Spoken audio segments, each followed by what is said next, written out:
नमस्कार। मैं प्रद्युमन जोशीला। राम कुमार गौतम को बड़ा झटका। जी हां, अपने बयानों की वजह से पिछले कई सालों से लगातार चर्चा में राम कुमार गौतम बीजेपी में ही अलग थलग पड़ गए हैं। इस बार का उनका दिया गया बयान, भले ही उन्होंने माफी मांग ली हो, लेकिन उसके बावजूद उन पर भारी पड़ता जा रहा है।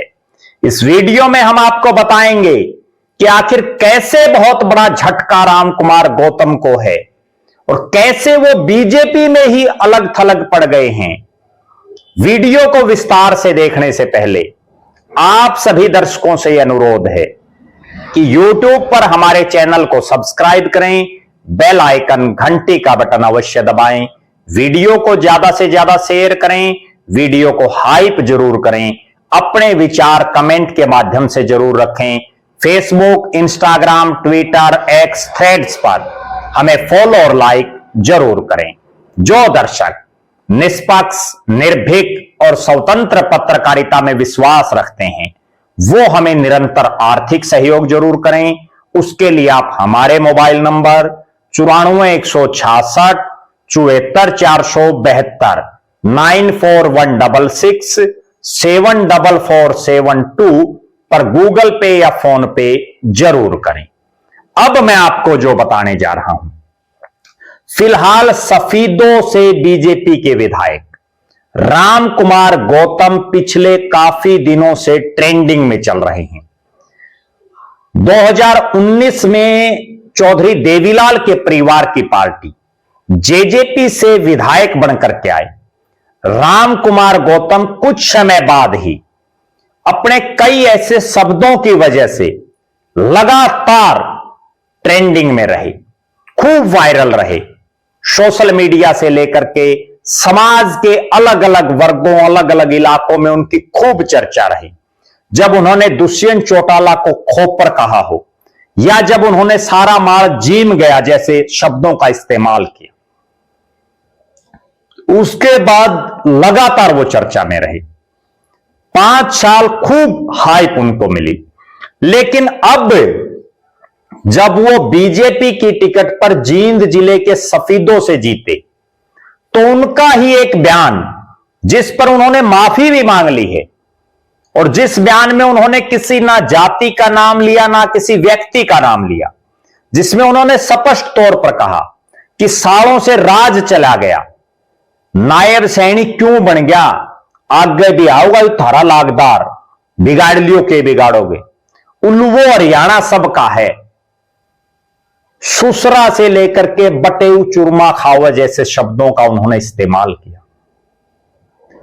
और उसके बाद पूरे हरियाणा प्रदेश में अलग अलग इलाकों में राम कुमार गौतम के खिलाफ जाट समाज से आने वाले लोग उठ खड़े हुए और उसका परिणाम यह रहा कि बीजेपी में ही अलग थलग पड़ गए राम कुमार गौतम। बीजेपी की सरकार हरियाणा में, मुख्यमंत्री बीजेपी के, प्रधानमंत्री देश के बीजेपी के, हरियाणा में 48 विधायक बीजेपी के, 5 सांसद लोकसभा में बीजेपी के, राज्यसभा में 4+1 यानी 5 बीजेपी या बीजेपी के समर्थित, और पता नहीं पन्ना प्रमुख से लेकर के और कितने पदाधिकारी बीजेपी के हरियाणा प्रदेश में। लेकिन राम कुमार गौतम के इन शब्दों पर उनका समर्थन करने वाला कोई नहीं दिखा, बिल्कुल अलग थलग पड़ गए हैं।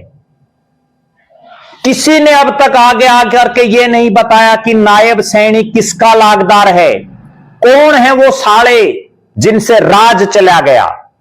ना राम कुमार गौतम ने यह बात बताई, ना बीजेपी के किसी नेता ने इस पर कोई बयानबाजी की। इससे बिल्कुल स्पष्ट हो गया है कि अपने बयानों के लिए अक्सर चर्चा में रहने वाले राम कुमार गौतम को ये बयान राजनीतिक तौर पर बड़े भारी पड़ते दिख रहे हैं।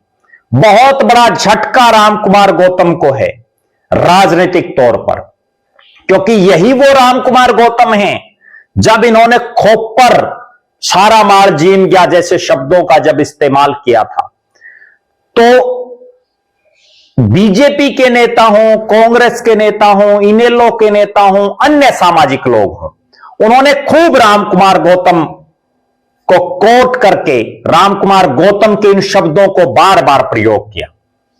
लेकिन अब राम कुमार गौतम ने सार्वजनिक मंच पर जिस तरह के अमर्यादित शब्दों का इस्तेमाल किया, जिसमें उन्होंने ऐसे शब्दों का इस्तेमाल किया जिनकी राजनीतिक, सामाजिक, सार्वजनिक जीवन में कहीं कोई जगह नहीं है, तभी बीजेपी के नेताओं ने भी कन्नी काट ली। बीजेपी का कोई बड़ा नेता राम कुमार गौतम के इन बयानों के लिए उनके समर्थन में नहीं आया। यहां तक कि खुद राज्यसभा के सांसद जो अक्सर जाट समाज के प्रति मुखर दिखाई देते हैं, रामचंद्र जांगड़ा की भी कोई टिप्पणी इस विषय पर नहीं आई। राजकुमार सैनी, पूर्व सांसद बीजेपी के, वर्तमान में लोकतंत्र सुरक्षा पार्टी के सुप्रीमो, उनका भी कोई बयान अब तक नहीं आया है। और बीजेपी के भी और जो नेता हैं, चाहे खुद सफीदो हल्के के ही नेता क्यों ना हो या नारनौंद के नेता क्यों ना हो, उनकी भी कोई टिप्पणी अब तक राम कुमार गौतम के समर्थन में इन बातों को लेकर के नहीं आई है। और बीजेपी छोड़ दीजिए, ब्राह्मण समाज से भी कोई ऐसी मुखर आवाज या कोई प्रमुख नेता का ऐसा बयान नहीं आया जिसमें उन्होंने सालों से राज चला गया या नायब सैनिक किसका है लागदार, इन बातों का समर्थन किया हो।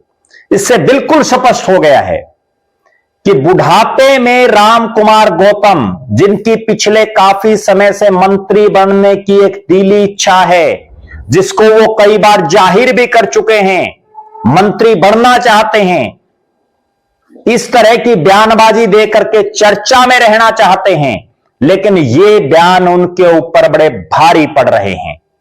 भले ही राम कुमार गौतम ने किसी समाज का नाम ना लिया हो, किसी नेता का नाम ना लिया हो, किसी शख्स का नाम ना लिया हो और माफी भी मांग ली हो, उसके बावजूद जो एक राजनीतिक डेंट होता है एक नेता के ऊपर, वो बड़ा भारी राम कुमार गौतम पर लग चुका है। जाट समाज उनको जो है लगातार उनकी इन बातों पर अपनी असहमति प्रकट कर रहा है और बड़े कठोर शब्दों में जो है इनकी निंदा की जा रही है इन शब्दों की। आप दर्शकों की क्या राय है? राम कुमार गौतम के इन शब्दों को लेकर के आप क्या मानते हैं? अपनी बेबाक राय जरूर रखें। क्या ये बयानबाजी राम कुमार गौतम की राजनीति को खत्म कर देगी? इस पर भी अपनी टिप्पणी जरूर करें। राम कुमार गौतम से क्या बीजेपी ने अपने आप को अलग थलग, बीजेपी के नेताओं ने राम कुमार गौतम को अलग थलग कर दिया है? उनसे इस मामले में कोई समर्थन नहीं दिया जा रहा। इस पर भी अपनी बेबाक राय जरूर रखें।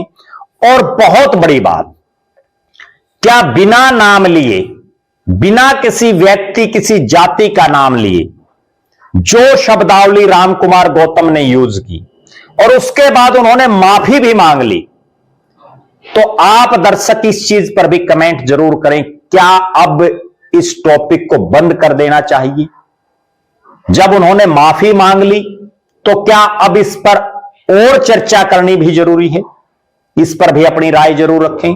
और जिस तरह से अमर्यादित शब्दों का इस्तेमाल करके और माफी मांग ले कोई शख्स, तो क्या इतने से ही काम चल जाता है?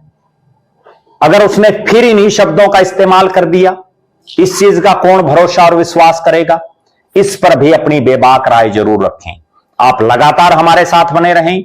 हमारे फेसबुक पेज को लाइक और फॉलो करें, यूट्यूब पर चैनल को सब्सक्राइब करें, बेल आइकन घंटी का बटन अवश्य दबाएं, वीडियो को ज्यादा से ज्यादा शेयर करें, वीडियो को हाइप जरूर करें, अपने विचार कमेंट के माध्यम से जरूर रखें।